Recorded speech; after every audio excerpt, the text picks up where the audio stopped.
Hello and welcome. Kamusta kayong lahat dito mga kapatid ko star viewers? So, ang reading po natin ngayon is someone is been spying on you, watching you on through social media or in general, itong taong ito grabe kung makatitig or alamin natin kung bakit ganito siya kung makatitig sa iyo or bakit ikaw ang tinitingnan ng taong ito or ano ang intensyon niya sa inyo. Alright? Kasi meron dito na ay siguro hindi mo siya kinakausap or hindi mo lang siya feel. But somehow, again guys, mag-prepare dapat ako pupuntang trabaho, but then I am drawn to do this reading. So, I just have to do a quick reading, ano. So, baka mabitin yung iba dito. But then again guys, Jesus Collective Reading, general reading, kunin nyo lang kung saan ka nakaresonate. And hindi po ito makakaresonate sa lahat-lahat, ano. Kunin nyo lang guys kung saan ka nakaresonate or maintindihan itong mga pinagsasabi ko dito. Dahil hindi po ito lahat na makakaintindi or magigets itong pinagsasabi ko, makaresonate, ano. If ever na hindi ka nakaresonate sa buong reading na ito, meaning hindi ito para sa inyo. Sa next reading na lang natin, baka makuha natin ang inyong energy. So, I do advise you guys, pause muna yung video na ito, and then meditate tayo ng konti, and ask, sino itong stalker ninyo, or nag-spy sa inyo, or sino itong taong panatitig sa inyo, or without you knowing, ano. Kasi meron itong hindi mo alam, lingid sa inyong kaalaman, tinitingnan ka ng taong ito. Sa malayo, somewhere na nakikita ka niya. So, alamin na natin kung sino itong taong ito. Alright?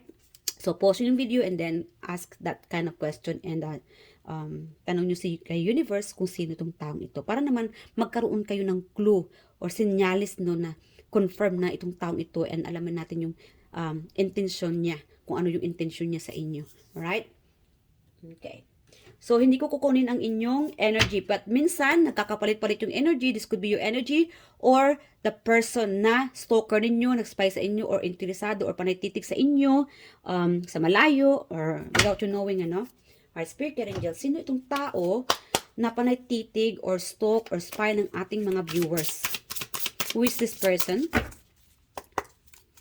Okay. Alright. Maybe this person is like, yeah, definitely nasa malayo ito. This could be, okay, it could be your sister or a mother na nasa malayo, nasa nanay ninyo. For some reason,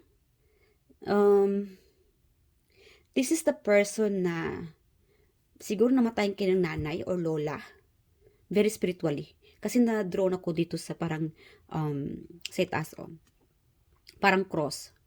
So, I'm getting like very spiritual, no? So, I'm getting like this person could be already like sumalangit na, no? So, this person or this soul, a family member who's been watching you from afar.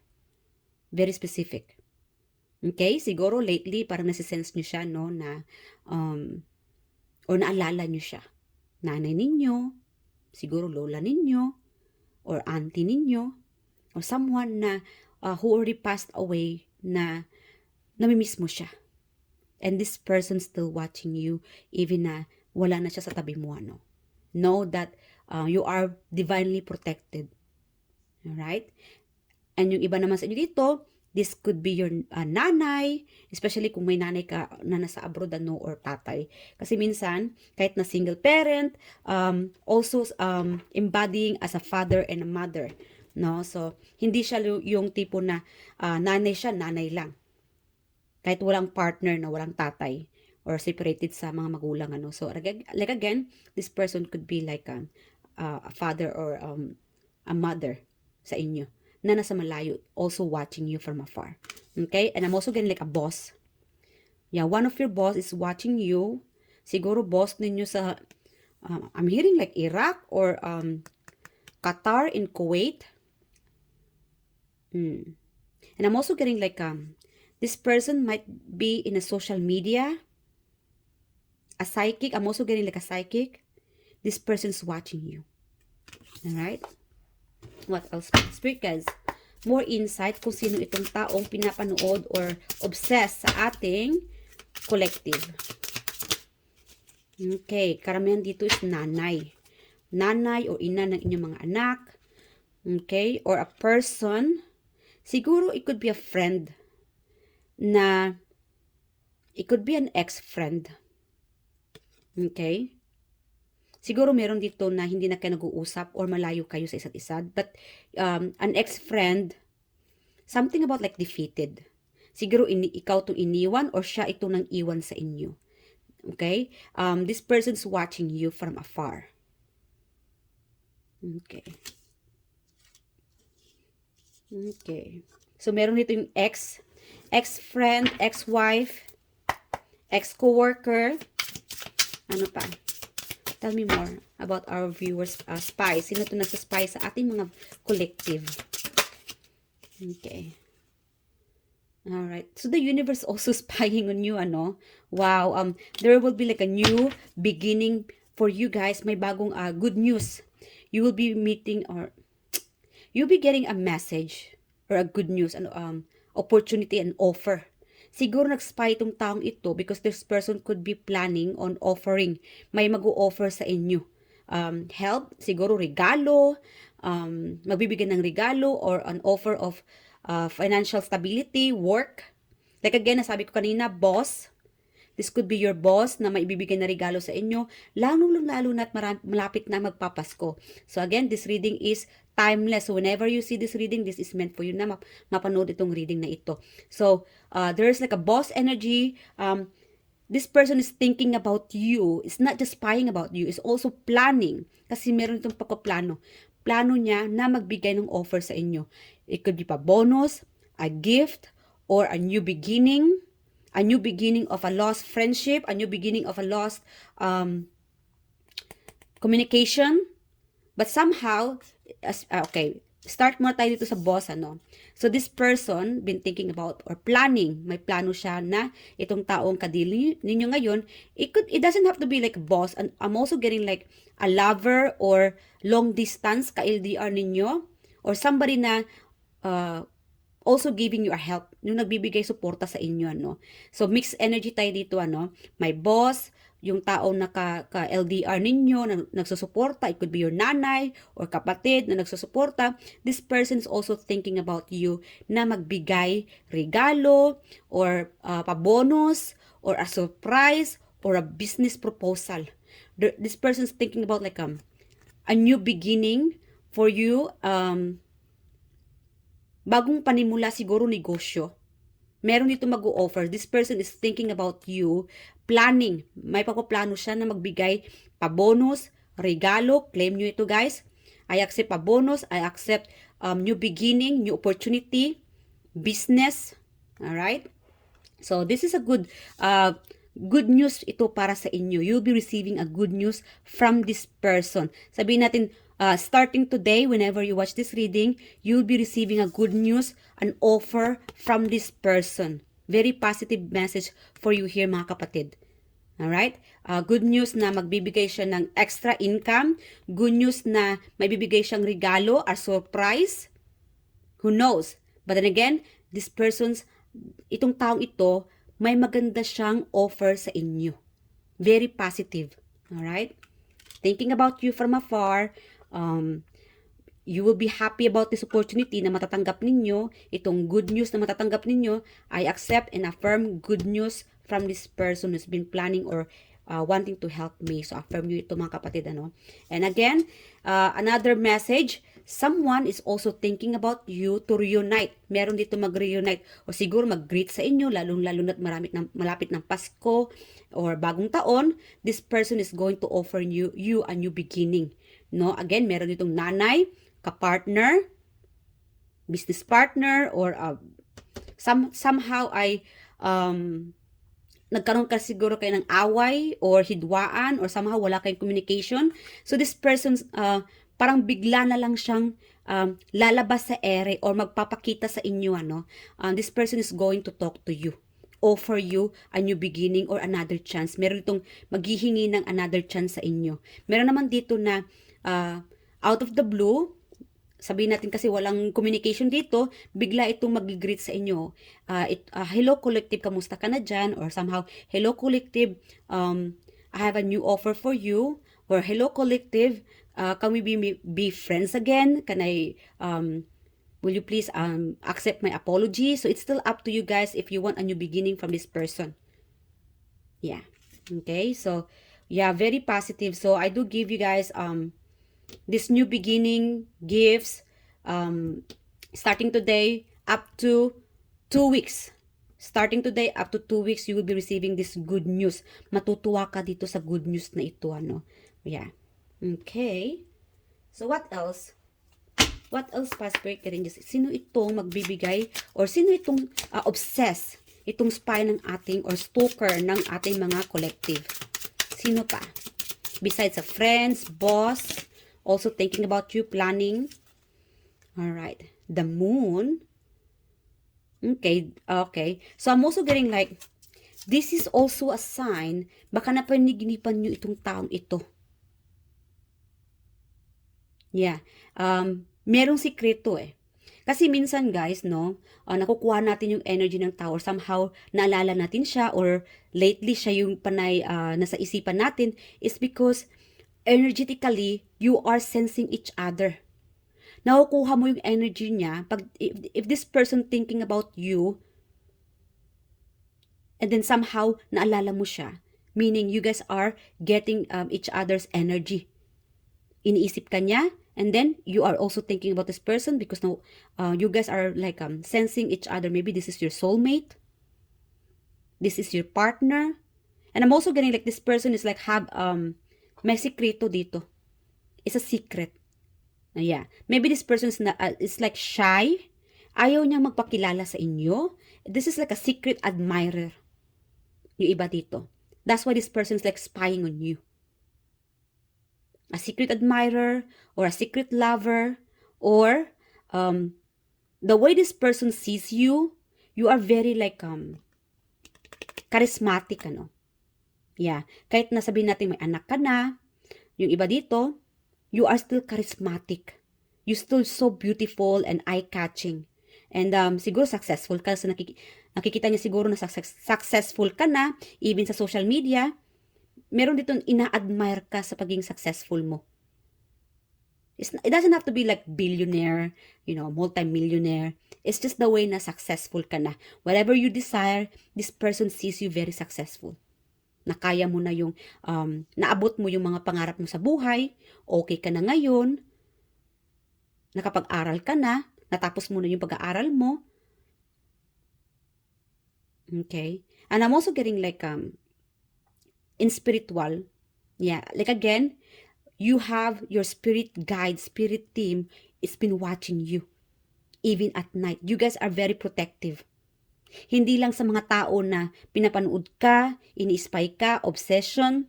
Another spirit team is watching you, spying on you. Make sure you are okay. Wow. This is like a big, again, an opportunity and love from your spirit team. A mother, lola, or your ancestor.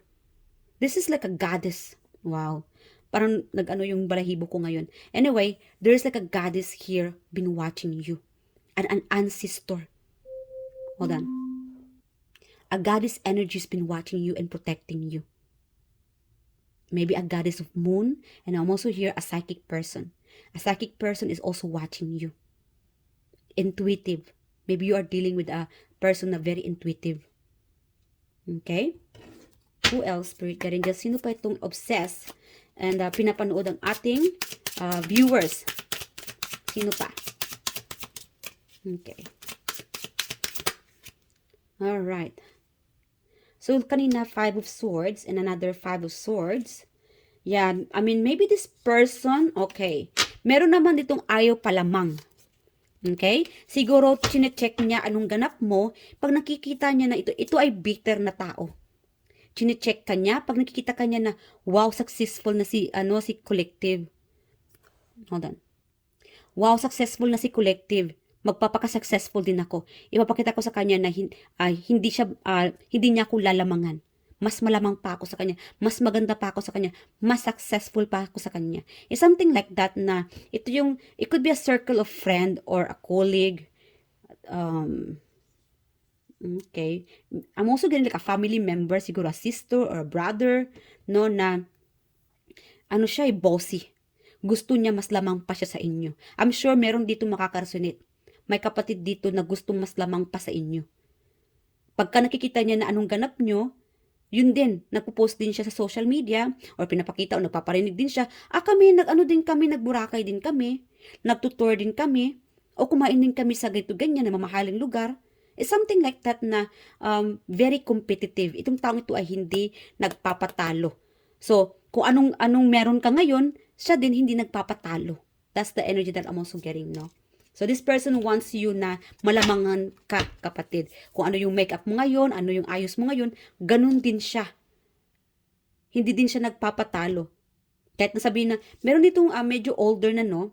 Siguro older pa sa'yo, or parang, pagkadating sa fashion, pagiging fashionista, sabihin natin na fashionista ka, and then this person sees you na, yung new looks mo, yung pananamit mo, yung makeup mo, siya naman, hindi rin siya nagpapatalo. So, nagpapa-new look din siya. New hairstyle, yung damit niya, kaya lang medyo hindi bagay sa kanya, no? Parang nasobrahan. Or somehow, hindi siya magaling sa pananamit niya or hindi siya magaling sa makeup niya. But then again, itong taong ito hindi nagpapalamang sa inyo. Alright? Meron talagang taong ganun na kahit anong ganda ninyo, ganun din siya, pero hindi naaayon sa kanya yung style niya. Siguro kinokopya yung style mo, pero sa kanya hindi bagay. But then again, may ganung klaseng tao talaga, no? Mga stalker, pakialamera, and gusto nila kung anong in sa'yo, bagong in sa'yo, gusto niya rin, yun din ang bagong in niya. So, medyo weirdo din. Siguro, you might be seeing this person like sa exercise, Zumba, yoga, no? May cheesy, napaka-cheesy ng taong ito. Sabihin natin na meron naman ditong tumatanda na pero parang tumatandang paurong. Yan, nagpapakabata, yung nananamit siya na ala K-pop or it's like younger style, ano, pero hindi bagay sa kanya. Meron ako nakukuha ganong energy. Ano pa? Alright. Ano ang intensyon? Hold on. Alright, Spirit Guide Juice. Ano ang intensyon ng taong ito sa ating mga collective? Okay, 5 of Cups. Again, meron ditong hihingi ng papatawad. Meron naman dito mag-o-offer. Mag-o-offer ng engagement, wedding proposal. And that's why this person is like, keep watching on you, thinking about, are you ready? Ready ka na ba, kapatid, na makipag-committed or commitment for with this person? Like again, you could be dealing with like a LDR relationship. So this person is also plano. May plano siya na magpo-post. May plano siya na once you guys are be together again, or kasi meron ditong LDR, di ba? This person is planning to propose or get ready. Mag-ready ka na dahil itong taong ito ay ready na rin siya na mag-alok sa inyo ng proposal. Okay? There could be a proposal of marriage kasi for sure meron ditong marriage and meron namang proposal for investment. So it's still up to you if you want to take this opportunity because meron dito talaga 100% you will be happy about this new opportunity. Proposal of work, proposal of business. So it's still up to you if you want this good news, to accept this good news, ano. So yeah, and ano pa? This person is also thinking about like again an admirer. Ina-admire niya siguro meron kang kapatid na ina-admire niya yung ikaw ay ikinasal, the way how you are doing right now, no? Na ina-admire niya yung damit mo siguro nung ikinasal ka, lalo-lalo na't kung ikay kinasal na, no? So, this person's also admiring you, meron talaga itong kapatid na nag-admire sa inyo. That's why this person's like stalking about you, chine-check niya yung ganap mo, kasi happy lang siya talaga para sa iyo, no? And this person's very supportive, sinusuportahan ka niya, and wala siyang against para sa iyo. Ang gusto niya lang is, kung saan ka masaya, masaya din siya. Ano pa?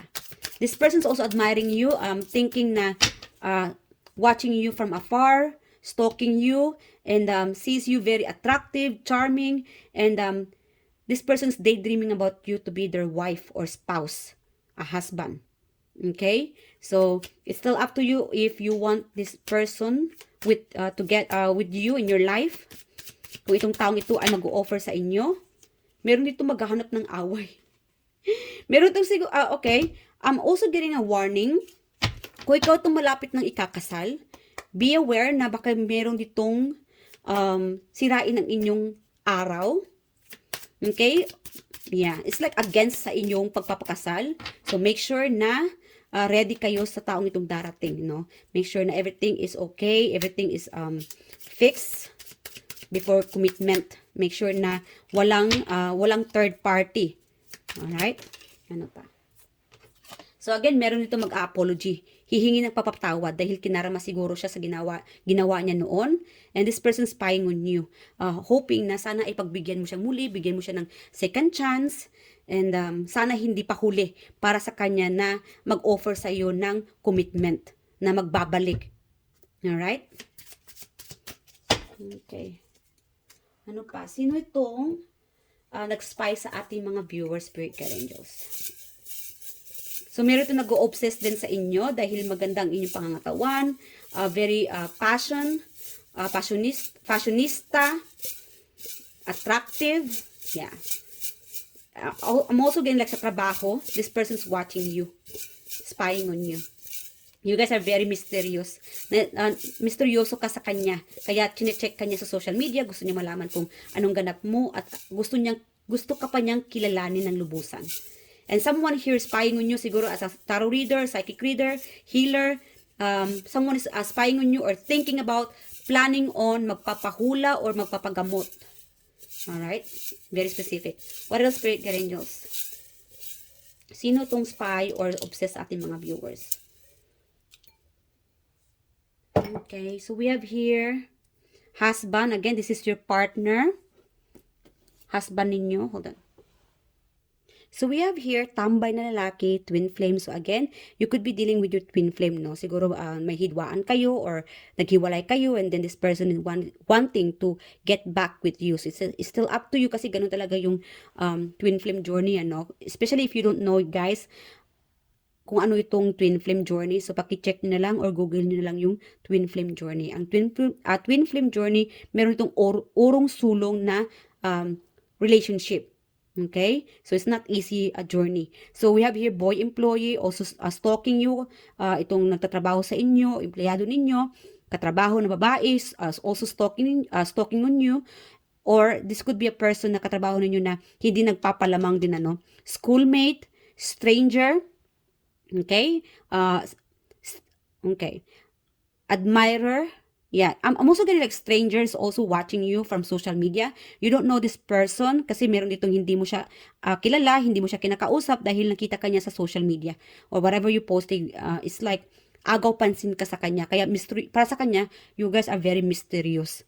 Admirer na lalaki, so this person's very admiring you. Katrabaho na babae, again, malakas dito yung katrabaho na babae. No? Ito yung inggit naman, meron naman nag-admire sa inyo. And partner na lalaki, yes, partner ninyo. Again, business partner, partner na kaibigan siguro. Again, you guys take what resonates for you here. Crush na lalaki, crush ninyo, crush ka rin niya. Brother-in-law, so your brother-in-law is also watching you. So again, guys, be careful if you are getting a sign from your brother-in-law, no? Para naman walang ma-rape dito or walang magahasa. Again, pare-parehas lang, ano. But then again, be careful being close to your brother-in-law. Kasi I'm getting like someone here, it's like, spying on you or chinecheck ka without you knowing, hindi mo alam na may pagnanasa pala sa inyo. So, guys, be careful. Especially if you are, you have this feeling na, kasi meron itong very intuitive, na sense mo siya na parang may gusto sa inyo. So, starting today, maglagay ka ng gap starting today with your brother-in-law kasi baka kung ano pang gagawin sa inyo. So this is like a warning, no? Very specific. And we have here a husband. So your husband's watching you, spying on you, wanting to get married with you or having a kids. Magpaplano dito. Lalong-lalo na kung meron kayong LDR karelasyon. So someone is wanting to get married or offer you a new beginning or magbibigay ng pera or regalo, offer a new opportunity, work-related, pagta-travel. So again, starting today, within today till 2 weeks, you will be receiving this good news or positive news. Matutuwa ka sa news na ito. So you guys feel free to get back here in this reading and then leave your comment below kung alin dito yung na-receive ninyo or ano yung na-receive ninyong good news starting today up to 2 weeks. Nakakatuwa po na malaman, mga kapatid, itong good news na matatanggap ninyo. Hello guys, pahabol ko lang dito mga kapatid. Again, meron tayo ditong warning or someone is planning to get back to you. Hindi siya warning ha, meron naman ditong to get back to you, may magpabalik. And again, pahabol ko lang. Kasi meron ditong after ko nag-read ng reading na ito, itong video na ito, tuloy-tuloy itong nakukuha kong energy and I just don't want to let go or ignore it. So, idadagdag ko na lang dito sa video na ito. So again, meron tayo ditong someone is planning to get back to you or win you back or someone is going to approach you pagka nagkaroon na siya ng lakas loob, no? This could be like ex-friend, an ex-lover, ex-coworker. Yeah, this person is planning to talk to you, approach you, offer you a new beginning or may magsasorry. Again, nasabi ko yan kanina na may magsasorry sa inyo, may magpabalik. So it's still up to you if you want this person to get back to you. And meron naman dito na it could be a coworker, ano? Kasi meron itong walang communication, a stranger. Yeah, siguro sa inyo, stranger pa, but this person is going to talk to you and want to introduce you and want to show you kung ano talaga yung totoong intention niya sa inyo. And again, meron naman tayo ditong warning. So, warning sa mga third party, ano? So, guys, be careful, lalong-lalo na kung ikaw ay committed or getting married. Make sure, or sa relationship, no? Sabihin natin na you could be in a relationship na divorced or separated, make sure na walang sabit ang inyong karelasyon ngayon. Alright? Or make sure na itong taong karelasyon ninyo is separated na legally, no? Or talagang divorced na itong taong ito. Kasi meron ditong a third party person spying on you, watching you, and hinihintay niya yung pagkakataon na umatake sa inyo. Or something na may papaplano siya to harass you. So, be careful and dapat aware kayo sa inyong karelasyon na make sure na wala siyang sabit or wala siyang ibang karelasyon. You know what I mean?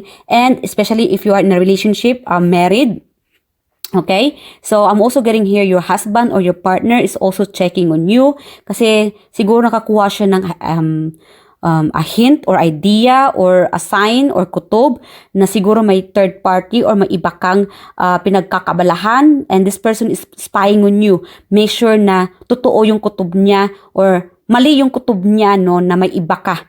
So, especially kung laman niya na nagkakatotoo yung kutob niya, ay talaga magwawala itong taong ito.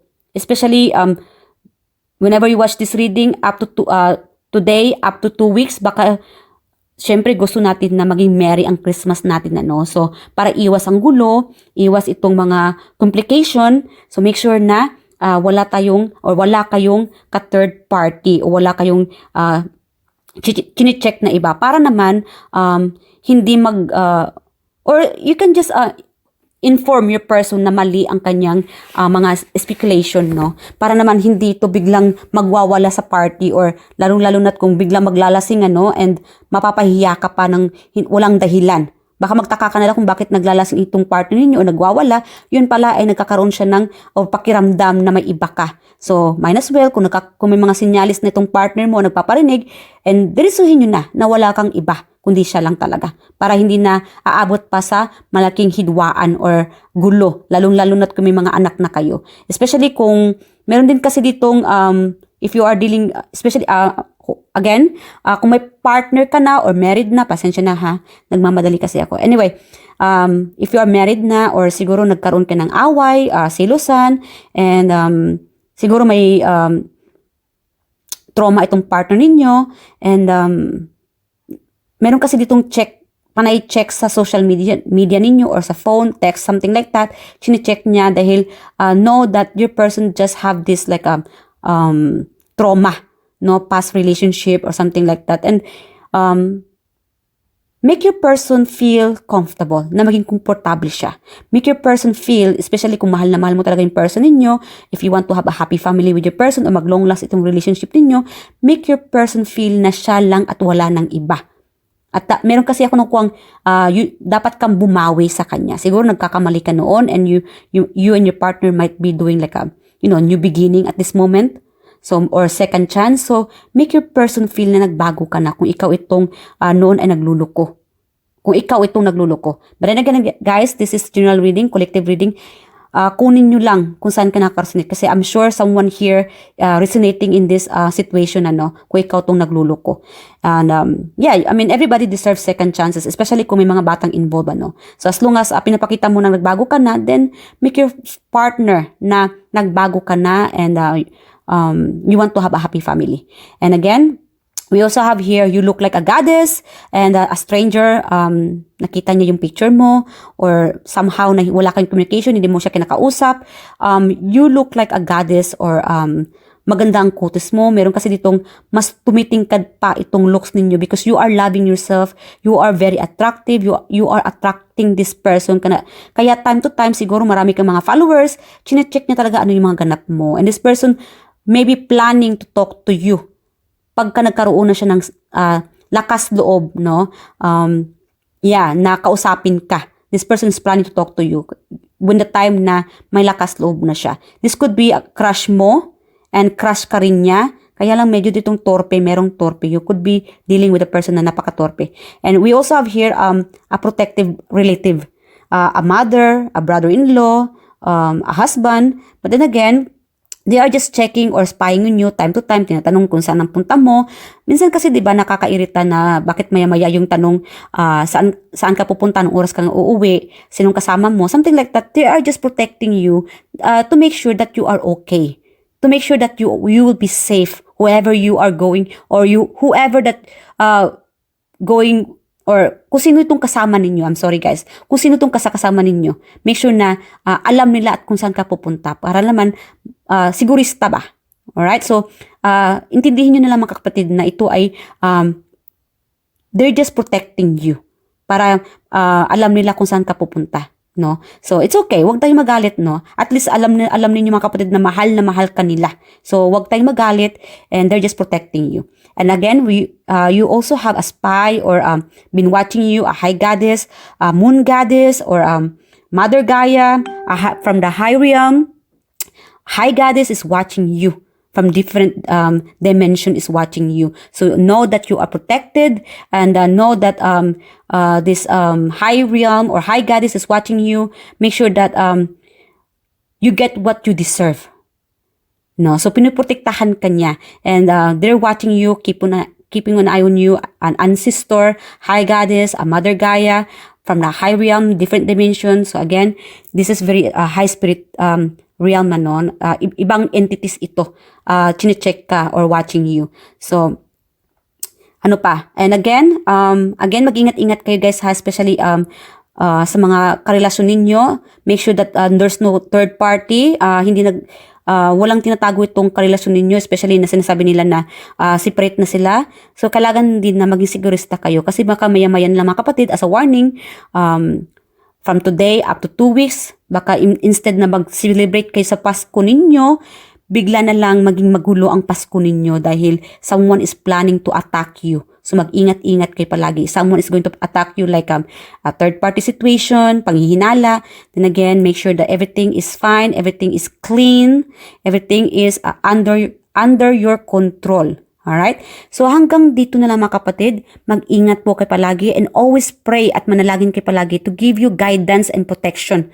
Alright? So especially if you are a high priestess and or magagamot, a shaman, no, or a earth angel, or manghuhula, psychic, something like that, gumamit po kayo ng mga panangga, no, para, especially if we have here like a psychic attack, so gumamit kayo ng panangga kasi meron tayong mga bitterness, may mga tao na gusto kayong masaktan, gusto masira, or mga mainggit dito, no, so gumamit ka ng mga panangga. You know what I mean? So, check nyo online kung ano itong mga panangga, or dumulog kayo sa mga healer, sa mga magagamot na siyang gumagawa ng mga panangga. Para naman hindi kayo masaktan na, no? Physically, emotionally, spiritually by this energy, toxic energy. So, gumamit ka ng panangga mga kapatid. And again, maraming salamat at sana'y nakaresili ka sa reading na ito. And thank you all for keep tuning into any of my tarot reading videos, and please leave your comment below if you feel resonated in this reading. And I would love, or masaya pong malaman itong mga, or mabasa itong mga storya ng buhay ninyo. Again, thank you guys, and mag-ingat po kayo palagi. Bye. Thank you.